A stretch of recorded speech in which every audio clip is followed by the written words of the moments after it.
बिस्मिल्लाहिर्रहमानिर्रहीम। अस्सलाम वालेकुम स्टूडेंट्स। लास्ट हम लोगों ने इंफॉर्मेशन सिस्टम में हमने इंफॉर्मेशन सिस्टम की टाइप्स पढ़ी, और नहीं टाइप्स नहीं पढ़ी थी, हमने इंफॉर्मेशन सिस्टम में क्या पढ़ा था यार? हाँ, की एलिमेंट्स पढ़े थे इंफॉर्मेशन सिस्टम के 1 से लेके 6 तक की एलिमेंट। अब ज़रा इसकी टाइप्स पढ़ते हैं। ये इसकी टाइप्स एग्जामिनर की बड़ी फेवरेट है, यानी कि चैप्टर 5 जो है, ये चैप्टर 5 जो है ये सबसे ज़्यादा इंपॉर्टेंट है, ठीक है जी। तो इसके ऊपर एमसीक्यू अच्छे खासे आते हैं, ज़रा इसको देख लीजिएगा। हमारे पास जैसे हमने 6 की एलिमेंट पढ़े, इस तरह 6 टाइप्स पढ़नी हैं और हमारा ये चैप्टर कंप्लीट हो जाना। डन जी, डन। क्या मेरी बात समझ आती है जी? अच्छा जी, 1 बाय 1 देखते हैं जनाब 6 टाइप्स पे। अच्छा भाई, सबसे पहले हमारे पास आ गया transaction processing system. Transaction processing system अच्छा, मैं 1 बाय 1 ना इनका की एलिमेंट बता देता हूँ समरी, फिर ताकि आप उसी पॉइंट ऑफ व्यू से हम रीडिंग करना हमारे लिए आसान हो जाएगा। ये जो ट्रांजैक्शन प्रोसेसिंग सिस्टम होता है, ये डेली ट्रांजैक्शंस को रिकॉर्ड करता है। Record daily transaction. डन जी,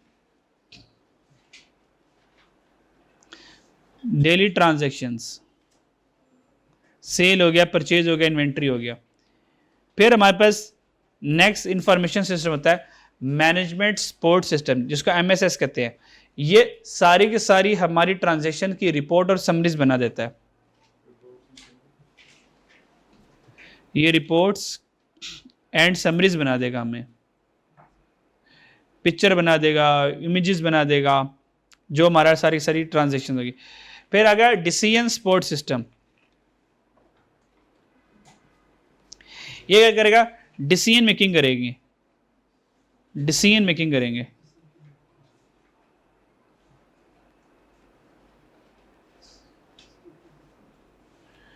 ये डिसीजन मेकिंग करता है। फिर एग्जेक्टिव इंफॉर्मेशन सिस्टम, ये क्या होता है जी? Executive information system. और अगर हम थोड़ी सी हल्की हल्की बात भी करते हैं, ये आगे चल के खैर आएगा ही, तो जरूरत नहीं है।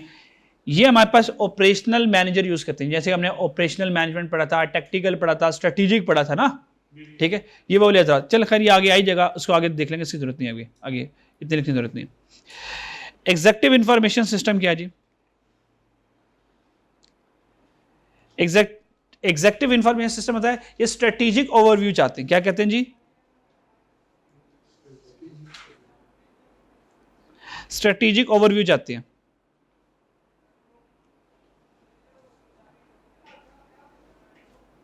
स्ट्रेटेजिक ओवरव्यू का मतलब क्या? कि मिसाल के तौर पर, जैसा कि स्ट्रेटेजिक ओवरव्यू ये है कि अगर हम वेदर फोरकास्टिंग वालों की बात करें कि हर मुल्क में इतनी इतनी बारिश हो रही है, इतनी इतनी बारिश हो रही है, फिर आपको एक पूरी समरी बता दी जाएगी पूरे पाकिस्तान की कि यहाँ पे इतनी बारिश है, यानी कि आप वन टाइम पर पूरे पाकिस्तान को व्यू कर सकते हो। ये है स्ट्रेटेजिक व्यू। Done, clear? यानी कि सब कुछ आपके डैशबोर्ड पे नजर आ रहा होगा, सब कुछ आपके डैशबोर्ड पे नजर आ रहा होगा, ताकि आप जैसे डैशबोर्ड, जैसे अगर कभी आपने क्रिप्टो करेंसीज के ट्रेडर्स को देखा हो कि उनके पास मेन स्क्रीन में डैशबोर्ड पर सारे सारे मेन कॉइन्स ऊपर नजर आ रहे, नहीं देखा होगा आप लोगों ने। अच्छा, स्ट्रेटेजिक व्यू का मतलब ये होता है कि अब हमें फोल्डर को, एप्लीकेशन को ओपन करने की जरूरत नहीं है। जैसे ही मैं अपने डेस्कटॉप तो पता चलता है ना, स्क्रीन ऑन करूंगा तो मेन जो हमारा पेज, उसको डेस्कटॉप कहते हैं, डेस्कटॉप स्क्रीन कहते हैं। और इतना तो पता है ना, तो कुछ हाँ ना ही कर दो। अच्छा अच्छा, तो स्ट्रेटेजिक ओवरव्यू में उनके डेस्कटॉप के ऊपर सारे का सारा रिजल्टेंट फिगर नजर आ रही होती है। डन जी, हमारी सेल परचेज क्या हो रही है, सब कुछ उसमें स्ट्रेटेजिक व्यू नजर आ रहा था। ये होता है टॉप एग्जीक्यूटिव वालों को दिया जाता है, जो मम्मी डैडी होते हैं, कहते हैं बस हम सिस्टम ऑन करें, हमें सब कुछ वहीं पर नजर आ जाए, बस हमें खुद से एफर्ट करने की जरूरत ना पड़े। फिर हमारे पास था एक्सपर्ट सिस्टम। एक्सपर्ट सिस्टम में समटाइम ना हमें ना अपने ऊपर ना थोड़ा सा डिसीजन मेकिंग जब करते हैं ना, तो हमें अपने ऊपर इतना यकीन आता कोई नहीं है।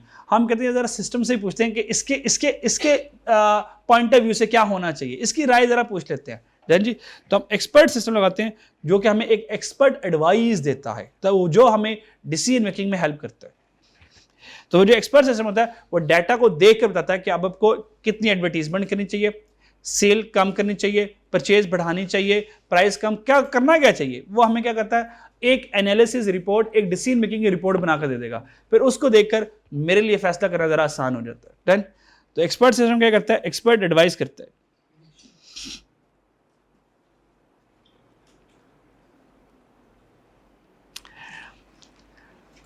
चलिए, और 6 वाला office automation system to improve flow of communication. Office auto system जो है ये तो कम्युनिकेशन को बेहतर करेगा। मेन हमने 5 पढ़ने, 1 बाय 1 पढ़ते हैं। पहला वाला कौन सा बच्चों, टीपीएस। ये क्या करेगा, डेली ट्रांजैक्शन, ये रिपोर्ट बनाएगा, फिर अगला डिसीजन मेक करेगा, वो स्ट्रैटेजी ओवरव्यू देगा, वो एक्सपर्ट एडवाइस दे देगा। सीक्वेंस समझ लग गई। चलें अब टीपीएस को पढ़ लेते हैं। पढ़ने की जरूरत क्या है, पढ़ तो लिया आपने। कहता है TPS is the foundation of integrated information system है, रिसीविंग रॉ डेटा, ये रॉ डेटा को रिसीव करेगा इंटरनल और एक्सटर्नल सोर्स से, preparing it for storage in a law central database, उसको स्टोर करेगा। दिस डेटाबेस, इस डेटाबेस को कौन मैनेज करेगा, फिर डीबीएमएस क्या करेगा, इस डेटा को मैनेज करेगा। डन। और फिर जो भी हमें इंफॉर्मेशन चाहिए होगी वो हमें बनाकर दे देगा। डन। अच्छा जी, data entry refer to the technique use to record data into system. ये जो टीपीएस सिस्टम है ये क्या करेगा, डेटा को रिकॉर्ड करेगा। डाटा को रिकॉर्ड कौन कौन सा, जैसे sale information, purchase information, new employ detail, existing employ detail, ये सारे को रिकॉर्ड करेगा। एनी मसला। Database can be updated into 2 main ways. Database 2 तरह का होगा, एक हमारे पास डेटाबेस हो जाएगा बैच प्रोसेसिंग का और एक हो जाएगा रियल टाइम प्रोसेसिंग का। अब बैच प्रोसेसिंग क्या है, रियल टाइम प्रोसेस क्या है। Batch processing involve collecting similar transaction over a period of time, यानी कि सारी सेल की ट्रांजेक्शन उनको वन टाइम प्रोसेस कर लूंगा, सारी सेल ट्रांजेक्शन को वन टाइम प्रोसेस कर लूंगा, यानी कि मैं जॉब बैच प्रोसेस करूंगा। बैच प्रोसेसिंग में हम थाउजेंड्स ऑफ चीज़ों को इकट्ठा एक साथ एनालाइज करते हैं। मिसाल के तौर पर ये जो सॉफ्ट ड्रिंक कंपनीज है, ये एक कोक की या पेप्सी की या स्प्राइट की बोतल बनाते होंगे या थाउजेंड्स ऑफ या कोला जो है ये इकट्ठे बनाते होंगे, पूरा पूरा बैच बनता है ना इनका, यानी कि वन प्रोडक्शन प्रोसेस में मतलब 10,000 50,000 का पूरा बैच निकलता होगा। और इस तरह जो ब्रेड मेकिंग इंडस्ट्री होती है, ये प्रोडक्शन एक ब्रेड बनाते हैं या ये पूरे के पूरे ब्रेड्स के पूरे बैचेस बनाते हैं, मतलब 100 का बैच बन रहा होगा, एक तो दूर में 100 ब्रेड बन रही होंगी एट अ टाइम। डन जी, ये बैच प्रोसेसिंग होता है।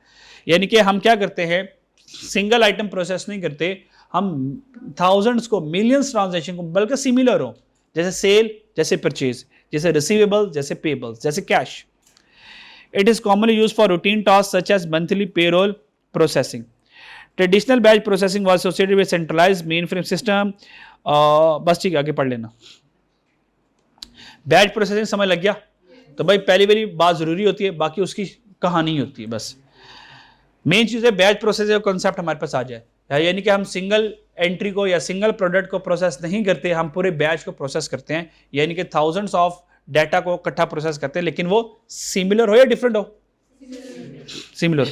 रियल टाइम प्रोसेस क्या, real time processing handle individual transaction that as they occur. Real time processing ये करता है जैसे जैसे इंफॉर्मेशन आती रहती है, वो वैसे वैसे रियल टाइम इंफॉर्मेशन क्या करता है, हमें बताता चला जाता है।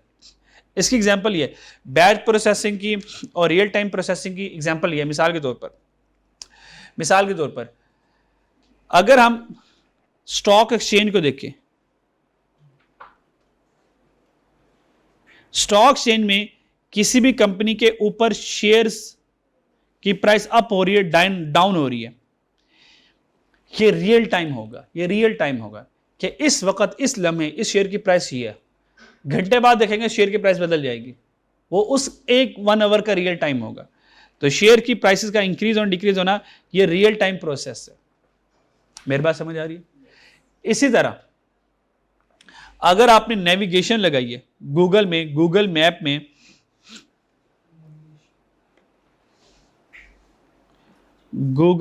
में, नेविगेशन लगाई है और आप one destination to another destination जा रहे हैं और लिखा हुआ है कि डेस्टिनेशन जो है वो तकरीबन 30 मिनट में है, रश आ गया, तो अब वक्त ज़्यादा लग जाएगा। सड़क खराब आ गई, वक्त ज़्यादा लगेगा। ये रियल टाइम प्रोसेसिंग हो रही है, वो आपका रियल टाइम प्रोसेस कर रहा है। और अगर आप सड़क साफ है, अपने जनाब से 100 के ऊपर स्पीड रखती है, वो 30 टाइम 25 मिनट का दे देगा कि जिस स्पीड से आप जा रहे हो ना, अब 25 मिनट लगेंगे। खड्डे आ गए, स्लो हो गई, अब कहेगा भाई अब दोबारा से 30 मिनट पूरे लगेंगे। That's a real time process होता ना ऐसे, ये रियल टाइम प्रोसेसिंग है। समझ लग गई जी? फायदे क्या है जी? Information is always updated. भाई आपको अपडेटेड इंफॉर्मेशन मिलती है बच्चों, क्या मिलती है जी? अपडेटेड। जैसे कि एयरलाइन वाले होते हैं, एयरलाइन वाले ये आपको रियल टाइम प्रोसेस बताते हैं कि भाई अब फ्लाइट इतने बजे आएगी, फ्लाइट डिले होगी, अब कहते हैं अब फ्लाइट अब इतने बजे आएगी। डन जी? तो रियल टाइम प्रोसेस कौन यूज करते हैं? एयरलाइन वाले, रिजर्वेशन सिस्टम और online banking system.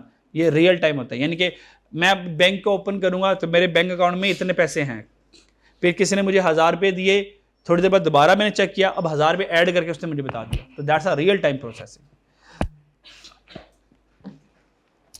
Greater ability to keep data available online, कहता फायदा होता है इसका रियल टाइम प्रोसेसिंग का, मैं ऑनलाइन हर वक्त अपना डेटा अपडेटेड देख सकता हूं। नुकसान जी, higher cost, system is more complex, require increase hardware capacity which add cost. क्योंकि सारे डाटा को मेंटेन करने के लिए उनको क्या चाहिए? एक हार्डवेयर स्टोरेज चाहिए। डन जी? जैसे कि ये जो हम ओपन एआई यूज़ करते हैं, और ओपन एआई का जो पीछे मशीन है, आपको पता है इतना वाटर कंज्यूम करती है, इतना वाटर कंज्यूम करती है। तो ये जो हम ओपन एआई यूज़ करते हैं, अब इसके बैक में हमारी अपॉर्चुनिटी कॉस्ट क्या है? हम पानी पीने का जो पानी वो सेक्रीफाइस कर रहे हैं। डन जी? तो चाइना ने इसका हल किया, अपनी वो सारी जो एआई का, तो उस सारे समुद्र में रख दिया इसने। तो समुद्र का पानी कंज्यूम भी हो जाए तो कोई मसला नहीं है, और वैसे हमारे पास अनलिमिटेड इन नेचर है। Ocean water we have unlimited in nature. Done जी? और जितना मर्जी भी कम हो जाए वो कम नहीं होने वाला, वो ख़त्म होने वाला नहीं है।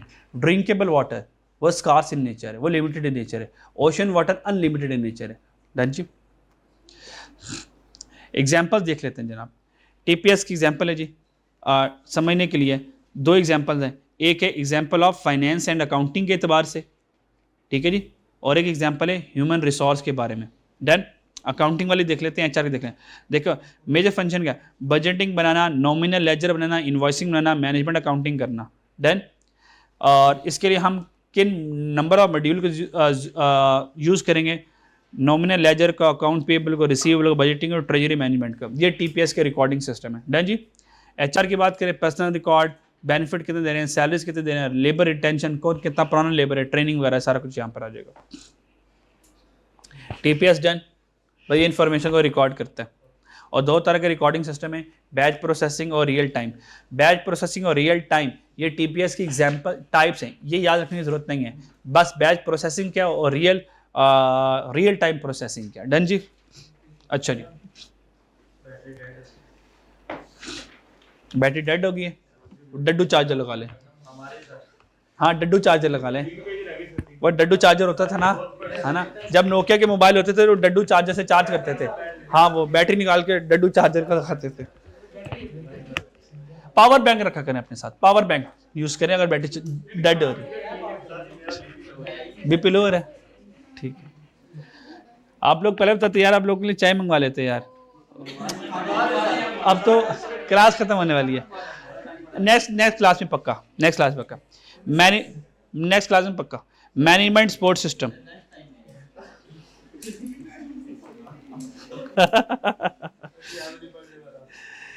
Management support system.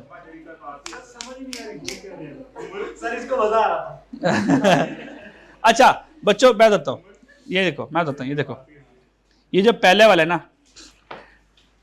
देखो इसके नाम से पहचानो, ट्रांजैक्शन को प्रोसेस कर रहा है ये सिर्फ इंफॉर्मेशन को रिकॉर्ड करेगा, डाटा को कलेक्ट करेगा, डाटा को रिकॉर्ड करेगा। मिसाल के तौर पर आप सारों का मैंने ट्रांजैक्शन प्रोसेस लिखना है, आप सारों का नाम लिख लूंगा, आपकी क्वालिफिकेशन लिख लूंगा, ये जो सारा डाटा रिकॉर्ड करो ये टीपीएस सिस्टम में रिकॉर्ड करूंगा। देन जब ये सारा डाटा रिकॉर्ड हो जाएगा, अब इस सारे डाटा को रिकॉर्डिंग के साथ मुझे मैनेज भी करना है। मैं इस इलाके के वाइज कर सकता हूँ, क्वालिफिकेशन वाइज कर सकता हूँ, डन जी, मार्क्स के हिसाब से कर सकता हूँ, पोजीशन के हिसाब से कर सकता हूँ। मैनेजमेंट अच्छा ये ना, अगर आप ये कहना जो मैं पढ़ा रहा हूँ आपको आला दर्जे में 100% समझ लग जाए, नहीं समझ लगेगा जब तक आप इनको यूज़ नहीं करेंगे बच्चों। आप लोगों ने इसको पढ़ना है, जितनी समझ लगती है उतनी ही काफी है, उतनी ही काफी है। आप कहेंगे सर ये जरा ना अंदर उतर नहीं रहा, सर ये चस नहीं आ रही, वो आनी भी नहीं है जब तक आप इसको इस्तेमाल नहीं करेंगे।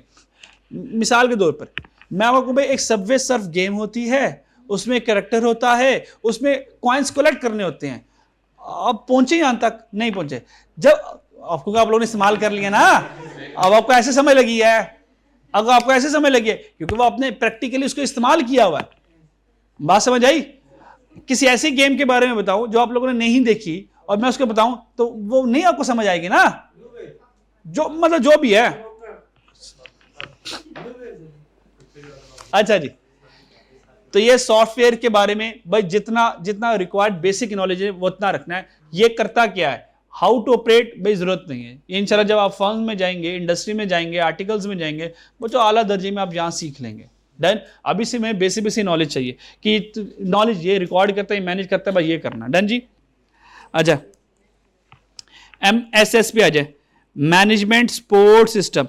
कहता use the internal master database to conduct high level analysis that assist manager in making informed decision. At the core of MSS is an information reporting system that generate regular and special report. ये क्या करता है, regular और special report generate करता है using summary data. और ये data कहां से लेता है जी, ये डेटा कहां से लेता है, TPS सिस्टम से डाटा लेकर with report detail tailor to user need. जिसको जिसके अकॉर्डिंग रिपोर्ट चाहिए उसके अकॉर्डिंग रिपोर्ट दे देगा। मैनेजर की रिपोर्ट अलग, शेयर होल्डर की रिपोर्ट अलग, एक्सटर्नल स्टेक होल्डर की रिपोर्ट अलग, इंटरनल स्टेक होल्डर की रिपोर्ट अलग अलग कर देगा। मेरी बात समझ लगती है? अच्छा, फॉर एग्जाम्पल के तौर पर कौन यूज करता है, retailer use data warehouse to understand customer demographic shopping pattern while bank utilize them to detect fraud, analyze usage trend. Done जी। अच्छा जी, कैरेक्टरिस्टिक मेन्यू इंफॉर्मेशन की क्या है, ये स्ट्रक्चर सपोर्ट स्ट्रक्चर डिसीजन, क्योंकि जब डाटा रिपोर्ट बन गई, अब रिपोर्ट क्या डिसीजन लेने का, तो ये स्ट्रक्चर डिसीजन को सपोर्ट करेगा। Report on existing operation, little analytical, यानी कि थोड़ा बहुत यहां से एनालिसिस भी कर पाओगे। ये इंटरनल ऑपरेशन के बारे में बता देगा और आपको रिपोर्ट वगैरह दे देगा। और ये करंट और हिस्टोरिकल इंफॉर्मेशन भी आपको बता देगा कि अभी क्या डाटा है और पिछला क्या डाटा था, सारों की रिपोर्ट पास्ट प्रेजेंट वाली उसने हमें बता दी। अब ये बताएगा फ्यूचर के बारे में, तो ये MS क्या बताएगा, पास्ट और प्रेजेंट के बारे में बता देगा जी। DSS क्या करेगा, decision support system. Decision support system is a set of related program and data designed to assist with analysis and decision making with an organization, developed to overcome the limitation of management information system. A DSS provide quantitative data and predictive model to avoid problem solving. It allow manager to make decision using interactive model that stimulate real world processes. ये क्या करेगा, manager को decision making करने में help करेगा ताकि वो real world में अपने इस डाटा को, अपने इस एनालिसिस को रियल वर्ल्ड के साथ प्रोसेस कर सके, रियल वर्ल्ड के साथ मैच कर सके। मिसाल के तौर पर एग्जांपल देखते हैं जी। मार्केटिंग एग्जीक्यूटिव में use are DSS to forecast customer furniture preferences based on sale data and demographic trend. कहता है DSS ने मार्केटिंग एग्जीक्यूटिव ने डाटा यूज किया कि फलाने इलाके के लोग रहने वाले वो किस तरह का फर्नीचर लाइक करते हैं, उसकी कितने प्राइस रेंज को वो लाइक करते हैं, डिज़ाइन क्या है और क्या क्वालिटी ऑफ फर्नीचर वो यूज़ करते हैं, ताकि हम उसी तरह का क्वालिटी, डिज़ाइन, प्राइसिंग की प्रोडक्ट जब बना के देखेंगे कहेंगे यार ये तो वही चीज़ें जो हम चाह रहे थे। डन जी। तो हम टारगेट ऑडियंस को वो चीज़ देंगे जितने में वो खरीदने में इंटरेस्टेड होंगे। Characteristics of decision support system. भाई ये मैनेजर को टेक्टिकल लेवल कर, ये मिडल लेवल, टेक्टिकल लेवल के ऊपर क्या करेगा, उनको सपोर्ट करेगा। Use formula and equation, mathematical modelling के जरिए फार्मूला इक्वेशन से हम प्रॉब्लम सॉल्विंग करेंगे। Operate real time system, manager enable to solve problem through queries and modelling. allow user to input queries and variable for model through intuitive user interface। कहता है जैसे कि मिसाल के तौर पर समटाइम वेबसाइट पर आपको पता है एक एआई रोबोटिक मैसेंजर होता है, आप जब उसके ऊपर क्लिक करेंगे आपको एक ऑटो जनरेटिव क्या करेगा, मैसेज दे देगा डन जी, और कहेगा कि आपकी जो जो प्रॉब्लम है वो बेसिक प्रॉब्लम भी सॉल्व कर देगा। Often include a natural language interpreter for easier querying of the system, provide interface that integrate data management and modeling software, can be developed using tools such as spreadsheet package। spreadsheet packages का मतलब होता है MS Excel। MS Excel जो है, Microsoft Excel जो है, ये जिन्नात में से एक जिन्न है, कमाल की चीज़ है MS Excel। जब आप इसका एडवांस लेवल पर MS Excel का इस्तेमाल सीखेंगे ना, ये जिंदगियों को इसने आसान बना दिया। ये सारा सिस्टम यहाँ पे MS Excel पर होता है। एग्जेक्टिव इंफॉर्मेशन सिस्टम पर आ जाए, मम्मी डैडी लोग, कहता है AIS सिमिलर टू DSS है, EIS सिमिलर टू DSS है, कहता है is a customise for individual executive. कहता है ये इंडिविजुअल एग्जेक्टिव्स के लिए होता है। वो कहते हैं कि भाई हमें इतने सरखपाई करने की जरूरत नहीं है कि हम रिपोर्ट देखें, रिपोर्ट भी समझ नहीं आ रही, बस हमें जो डिसीजन ले लिए हैं बस हमें बता दो कि कैसे आए हैं और डिसीजन का मतलब क्या है और डिसीजन से हमें नजर क्या रहा है, एनालिसिस क्या है, बस हमें डिसीजन के बारे में सारे फाइनल रिजल्ट बता दो, बस हम वो रिजल्ट देखना चाहते हैं। This system provide specific information for strategic decision. For example CEOs EIS may include special spreadsheet that present financial data comparing the company to its principal competitor as well as graphs showing current economic and industry trend। अब check करो उसने कितनी आसानी कर दी। कहता CEO को उसने एक फाइनल रिपोर्ट बना के दी, फाइनल रिपोर्ट में फाइनेंशियल डाटा भी है, फाइनेंशियल डाटा मेरा भी है मेरे दुश्मन का भी है, दोनों को कंपेयर करके बताया कि तुम अपने दुश्मन से कितना आगे हो, कहाँ तुम अपने दुश्मन से पीछे हो। फिर प्रिंसिपल कंपैरेटर, फिर ग्राफ्स बनाए, ग्राफ क्या शो कर रहा है कि पिछले सालों में क्या बिहेवियर था, इस महीने क्या बिहेवियर रहा, अगले महीने में क्या बिहेवियर रहा। फिर करंट इकोनॉमिक कंडीशन पर हमारे बिजनेस पर क्या इंपैक्ट आ रहा है वो भी उसने बता दिया, और इंडस्ट्री में ट्रेंड किसका चल रहा है ये भी उसने बता दिया। तो EIS incorporate both internal and external data, tend to be more forward looking rather than backward looking, यानी कि ये मोर फ्यूचरिस्टिक होता है।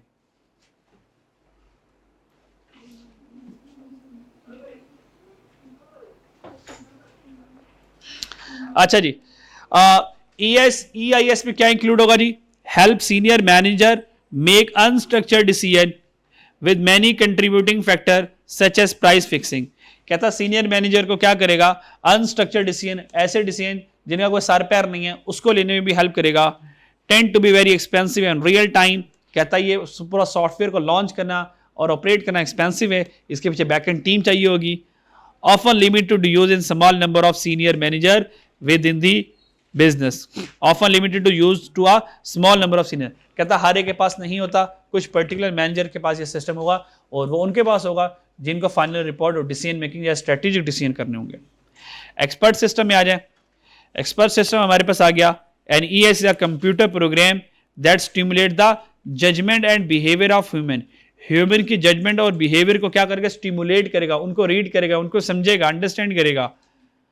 An organization that has expert knowledge and experience in a particular field। कहता है एक्सपर्ट नॉलेज और अपने experience को यूज करते हुए हमें सारी इंफॉर्मेशन बता देगा। इसकी लाइव एग्जांपल ऐसी है जैसे आपको अब चैट GPT यूज करते हैं या क्लाउड यूज करते हैं या जेमिनी यूज करते हैं, ठीक है, या ओपन AI का कोई भी आप सॉफ्टवेयर यूज करते हैं, अब वो आपको एक अपनी एक्सपर्ट ओपिनियन बता देता है उस पर्टिकुलर क्वेश्चन के ऊपर जो आपने उससे पूछा होता है। Done? It contain database of accumulated experience, database of accumulated experience, उसके पास सारे लोगों का चीजों का नॉलेज होता है, एक्सपीरियंस होता है। And scenarios as well as set of rules applying the knowledge to each particular situation described by the program। उसको हर एक चीज के बारे में हमने इंफॉर्मेशन बता दिया होता है और वो इंफॉर्मेशन को यूज करा होता है।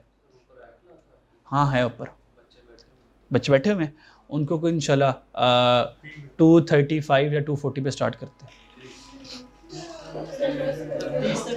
230 पे तो आपको क्लोज करूंगा ना, तो आने जाने में भी टाइम लगेगा ना, आपको 230 पे फ्री करूंगा। Why are you dying? Why are you dying?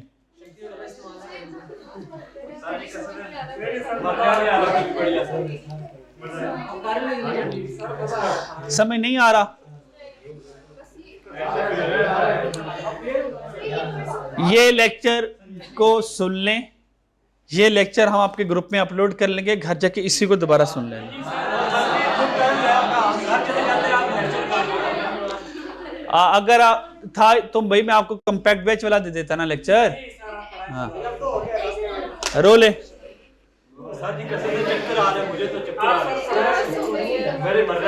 ये तो कुछ भी नहीं है। कैश में तो आप लोगों ने 7-7 घंटे पढ़ना है, क्लासेस में 7-7 घंटे। हाँ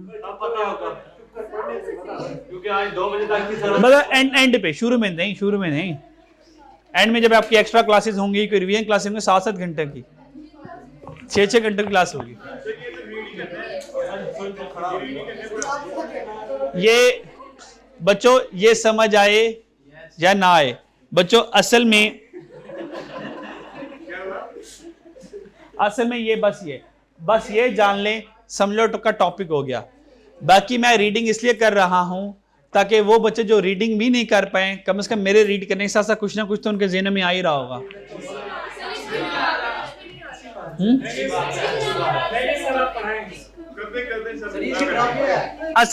असल में ना ये वो, असल में मिसाल के तौर पर इसकी एग्जांपल देता हूं, मैं अगर आपको पाइथन पढ़ाऊं या मैं आपको कोडिंग पढ़ाऊं, आपको लॉजिक समझ लगेगी?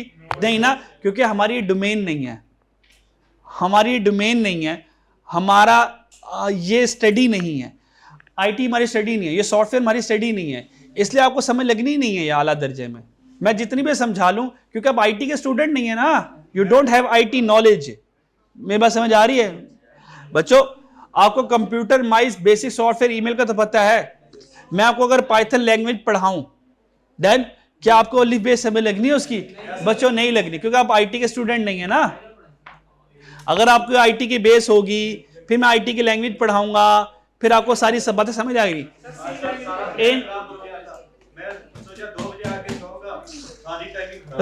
एक तरीका है कि आप रो लो, एक तरीका ये तो पढ़ लो। अच्छा जी, इंफॉर्मेशन सिस्टम में बच्चों देखो, बेशक इंटरनल कंटेंट समझने में प्रॉब्लम है, मैं बिल्कुल ही बात समझ रहा हूं कि इंटरनल कंटेंट समझने में प्रॉब्लम है, क्योंकि देखें ना आप अकाउंटिंग के स्टूडेंट हैं, आपको नन्ही मुन्नी से डेबिट क्रेडिट वाली बेसिक एसेट लायबिलिटी एक्सपेंस वाली अकाउंटिंग आती है, ठीक है ना? आपकी अकाउंटिंग में ग्रिप है ना, आपको प्रोफेशनल आईटी में ग्रिप है, आपको तो व्हाट्सएप वाली आईटी का पता है ना। अब ये दोनों, ये जो चैप्टर है ये अकाउंटिंग प्लस आईटी का है। अगर आप ये मुझसे एक्सपेक्ट करें सर नहीं, जैसे पिछले चैप्टर में अच्छे समझ लग गए या इकोनॉमी बड़ी अच्छी समझ लग गई, सर ये भी रियल लाइफ में हमें ऐसे समझ लग जाएं, बच्चों ना हमने इसको इस्तेमाल किया, ना हमें इसके बारे में हमें नॉलेज है, ना आता है ना कुछ जाता है, तो ये 100% कभी भी आपको नहीं आ सकते। तो हमने इसकी बेसिक अंडरस्टैंडिंग ही हासिल करनी है, बाकी को सिर्फ हमने रीड करना है। बाकी क्या करना है? हमने रीड करना है। जैसा कि दोबारा से हम देख रहे हैं टीपीएस में क्या करेंगे, हमने डेली ट्रांजैक्शन, भाई मैंने किससे चीजें खरीदी, कितनी बेची, डेली ट्रांजैक्शन ये रिकॉर्ड करेगा। कौन करेगा? टीपीएस करेगा। ये सिर्फ रिकॉर्डिंग तक महदूद है। फिर अगला सॉफ्टवेयर होगा, इसका नाम एमएसएस है। एमएसएस क्या करेगा? सारा डाटा यहां से लेगा, टीपीएस से डाटा लेगा, उस डाटा की एक रिपोर्ट बना देगा, एक समरी बना देगा। यानी कि समरी कैसे? टोटल सेल, टोटल परचेज, किसके पैसे किससे लेने हैं, मिस्टर अली से कितने लेने हैं, कितने किसको पैसे देने हैं, ये एक रिपोर्ट और समरी बता देगा। मेरी बात समझ लगी? फिर डीएसएस क्या करेगा? डिसीजन मेकिंग करेगा। बच्चों डिसीजन मेकिंग क्या? खर्चे ज्यादा हो रहे हैं, कैसे कम करें, सेल ज्यादा नहीं हो रही, कैसे सेल ज्यादा करें, एडवर्टीजमेंट करें, कम करें, ज्यादा करें, कितनी करें, ये डिसीजन मेकिंग होती है। एम्प्लॉय ज्यादा रखें, कम रखें, ज्यादा खर्चा आ रहा है एम्प्लॉय को निकालें, ना निकालें। एम्प्लॉयज को निकालते हैं तो कॉस्ट कम होती है, निकालते हैं तो प्रोडक्शन भी कम हो जाती है। अब फैसले करने हैं मुझे, तो डीएसएस क्या करेगा? डिसीजन मेकिंग करके देगा। फिर एग्जीक्यूटिव इंफॉर्मेशन सिस्टम, ये कोई नहीं है, ये मम्मी डैडी है, ये फरमाइशी प्रोग्राम है। क्या जी? फरमाइशी प्रोग्राम है। क्या जी? फरमाइशी प्रोग्राम है। ईआईएस क्या करता है? कहता है यार ये डिसीजन मेकिंग है ना, मुझसे कोई नहीं होती, डन जी, मुझसे कोई नहीं होती, बस बनी बनाई डिसीजन मेकिंग जो है हर एक की, वो मुझे बस स्क्रीन में नजर आ जाए। मैं सिस्टम ओपन करूं, मुझे डाटा समरी रिपोर्ट ना दिखाओ, मैं रिपोर्ट पढ़ूंगा, फिर उसको समझूंगा, फिर डिसीजन मेकिंग करूंगा। नहीं, सारी रिपोर्ट बनी बनाई आ जाए, डिसीजन मेकिंग सारे आ जाए, मुझे बस डिसीजन मेकिंग की ज़ियारत करवा दो, ये बस डिसीजन मेकिंग की ज़ियारत कर लेगा ताकि तसल्ली रहे कि भाई हाँ चल क्या रहा है मेरी ऑर्गेनाइजेशन में। फिर एक्सपर्ट सिस्टम आ जाएगा। एक्सपर्ट सिस्टम में ये जो डिसीजन मेकिंग हमने करनी होगी यहां से डीएसएस से डिसीजन मेकिंग, ये डिसीजन सपोर्ट सिस्टम है। क्या करता है जी? डिसीजन सपोर्ट सिस्टम है, यानी कि डिसीजन को लेने में हेल्प करेगा। फिर जब हमने डिसीजन लेना होगा, अब हमें डिसीजन लेने में किसी की मदद चाहिए। एक मसला ये है कि मैं फैसला करूं, अपने किसी फैमिली मेंबर से पूछ लूं, भाई उसके फैसला कैसे करूं, वो तो फील्ड का बंदा नहीं है ना।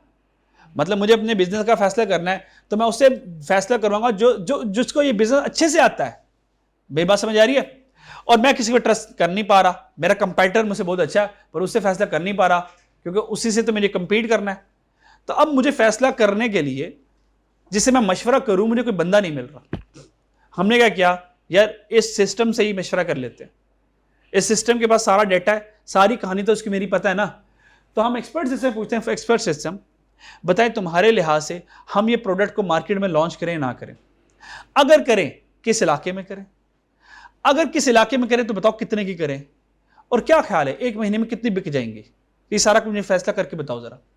वो एक्सपर्ट सिस्टम आपको क्या करके एडवाइस करेगा कि आप इस प्रोडक्ट को लॉन्च करें, इतनी प्राइस पे लॉन्च करें, इस जगह पे लॉन्च करें, और आप ये एडवर्टीजमेंट करेंगे, इस तरह की करेंगे तो आपकी प्रोडक्ट उम्मीद है कि सक्सेसफुल हो जाएगी, कामयाब हो जाएगी।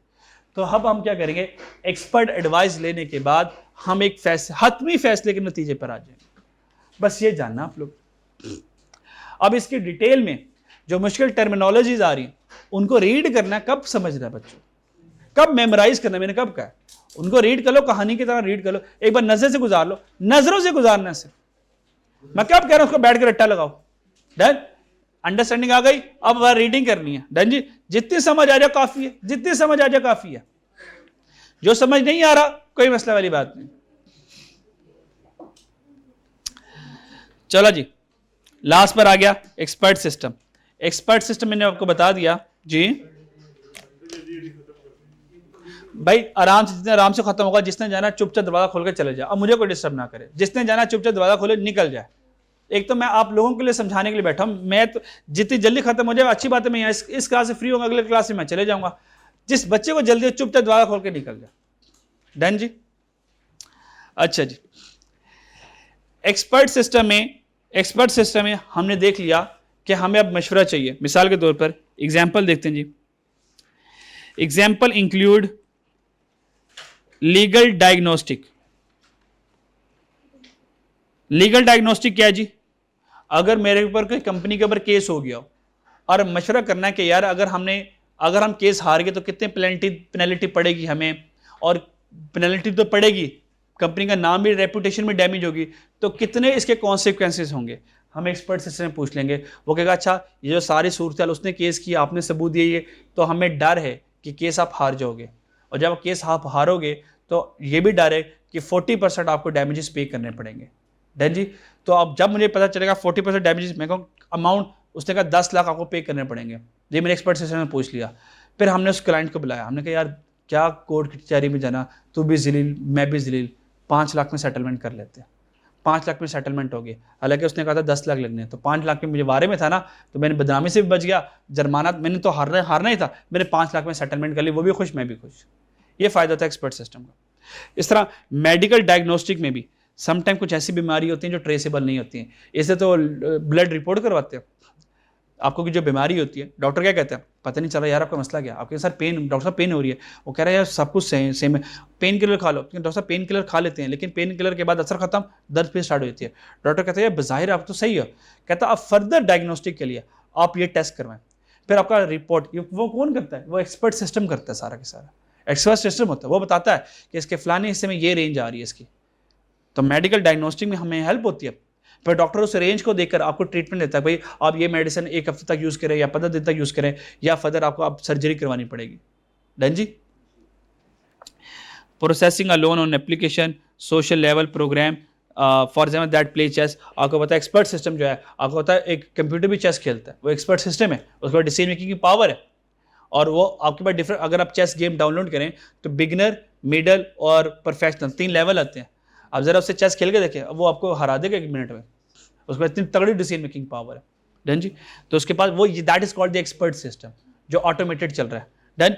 इसी तरह जब हम एरोप्लेन इंडस्ट्री में आपको पता है जहाँ लॉन्ग रूट हो तो जहाँ प्रॉपर स्टेबल होता है तो जो पायलट होते हैं उसको ऑटो पायलट पे लगा देते हैं। अब जहाज एक्सपर्ट सिस्टम क्या कर रहा है, खुद ही डिसीजन लेके, खुद ही नेविगेशन कंट्रोल करके, खुद ही स्पीड सब कुछ चला रहा होता है। ये पीछे एक्सपर्ट सिस्टम बैठे होते हैं, एक्सपर्ट सिस्टम लगाए होते हैं उस पर।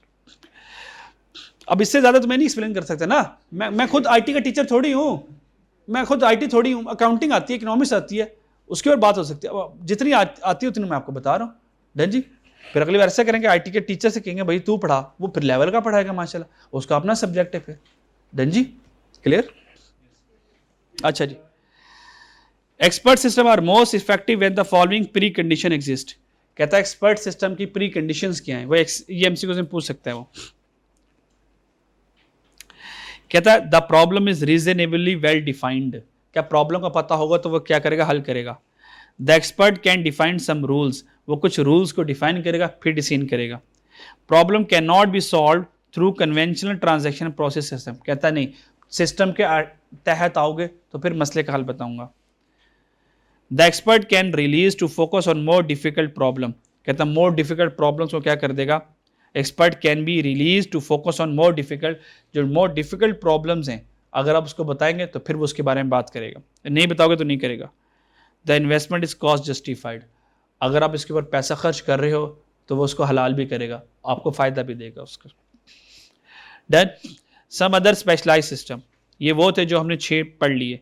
इसके अलावा कह रहा है कुछ और स्पेशलाइज सिस्टम है। नंबर 1 पर आ गया financial reporting system. Financial reporting system में क्या होगा, maintain a system of accounting record of business transaction, जिसको बुक कीपिंग कहते हैं आप लोग, जिसको क्या कहते हैं जी, बुक कीपिंग कहते हैं आप। तो बुक कीपिंग के सॉफ्टवेयर होते हैं, बुक कीपिंग के सॉफ्टवेयर होते हैं। And other item of financial nature. फिर क्या करेगा, reporting the financial position and financial performance of NIT in a set of financial statement. कहता है फाइनेंशियल स्टेटमेंट को यूज करके, बच्चों फाइनेंशियल स्टेटमेंट को यूज, बच्चों कितने फाइनेंशियल स्टेटमेंट होती है हमारे पास जी, 5 होती हैं। Statement of comprehensive income, statement of financial position, statement of cash flow, statement of changes in equity, notes to the account.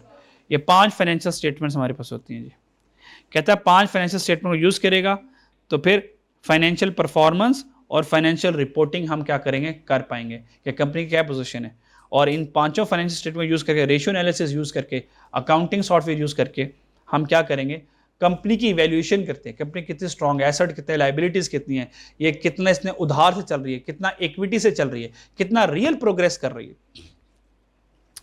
तो मैंने बिजनेस यूज बुक कीपिंग और लेजर अकाउंटिंग सिस्टम रिकॉर्ड दिया transaction, ये बेसिक वाली बात है। आगे चले, फिर आ गया ईआरपी, जिसकी हमने पहले ही बात की थी। ईआरपी क्या जी, एंटरप्राइज रिसोर्स प्लानिंग।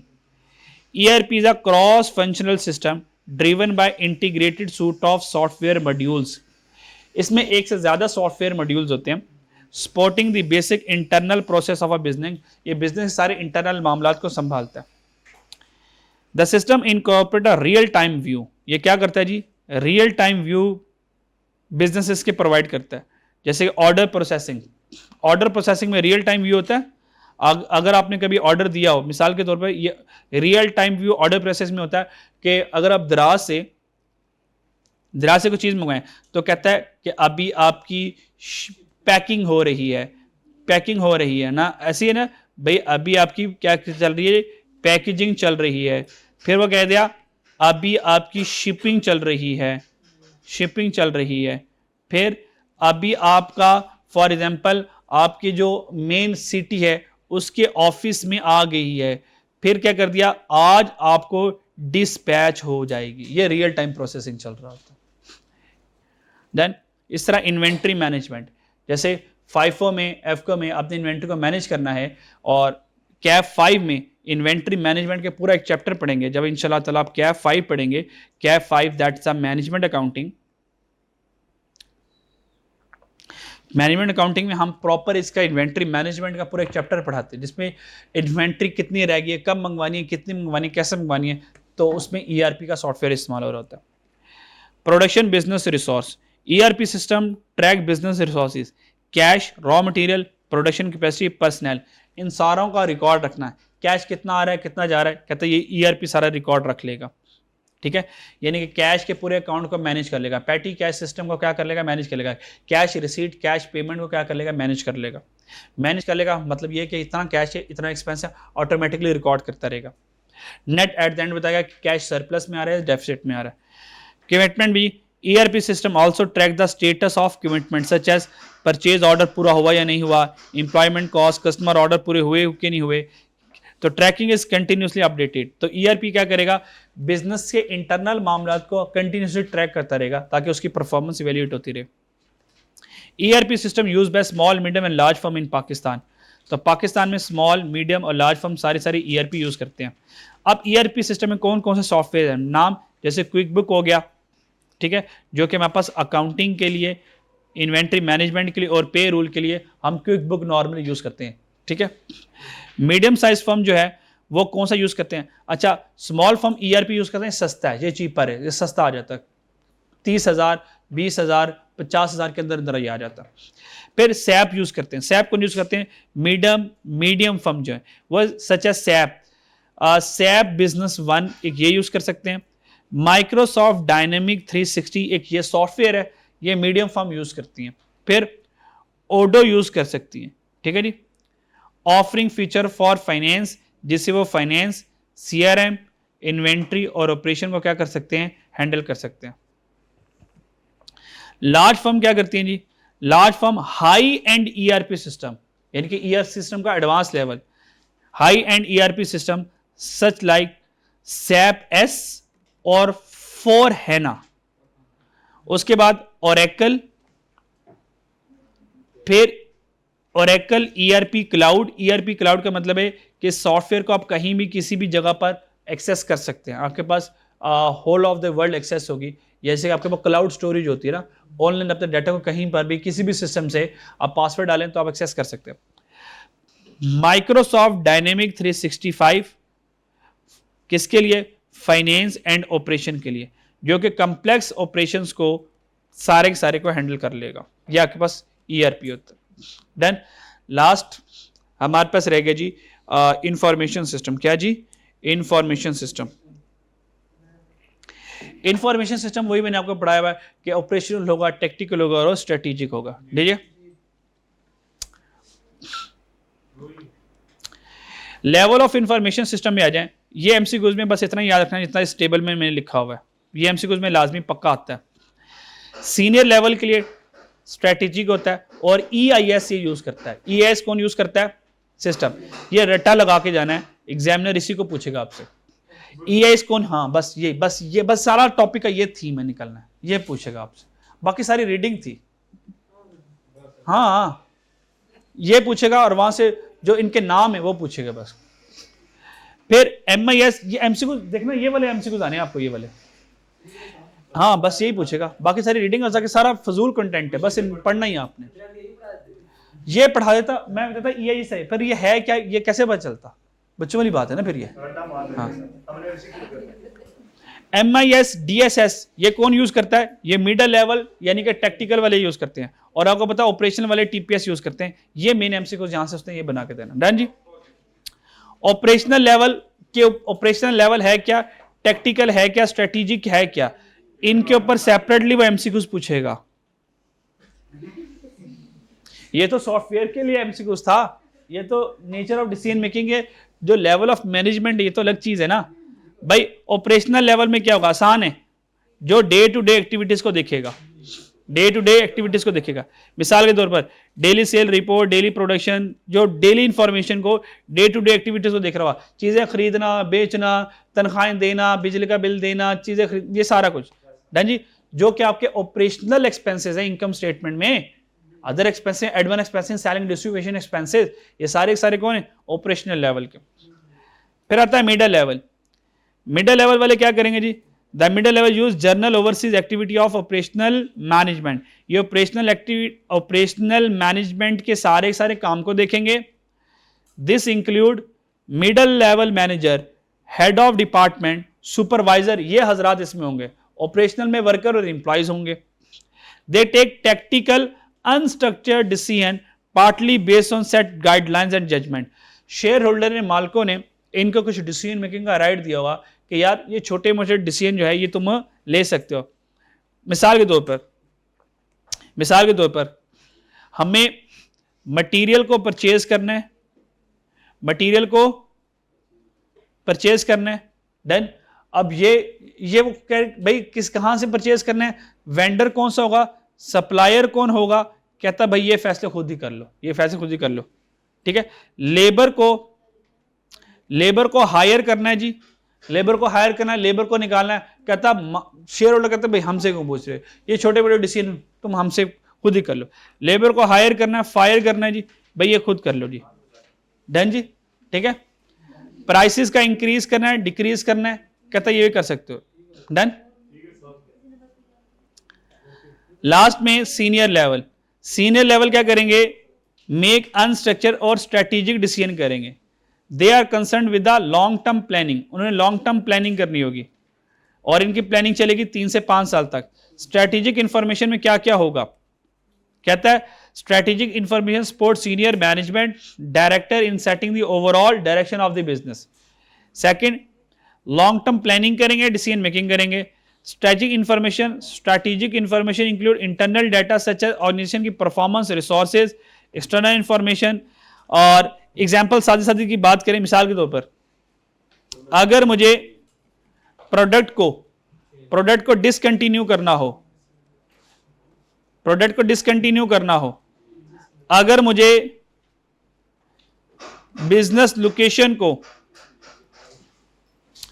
चेंज करना हो, अगर मुझे न्यू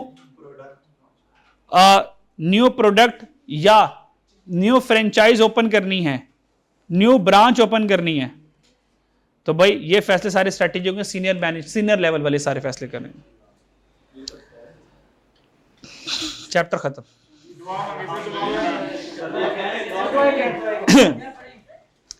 कल वाले लेक्चर में, नेक्स्ट वाले लेक्चर में चैप्टर 3 के एमसीक्यूज, 4 के और 5 के। भाई बैठ जाओ। आपका बूथा शरीफ कैमरे में नजर आएगा। अच्छा भाई, chapter number 3, chapter number 4, chapter number 5, भाई ये 3 चैप्टर के आप लोग एमसीक्यूज हर हाल में कर आएंगे। कल छुट्टी है ना, चलो अल्लाह हाफिज़। अब जाओ, अब आ जाओ।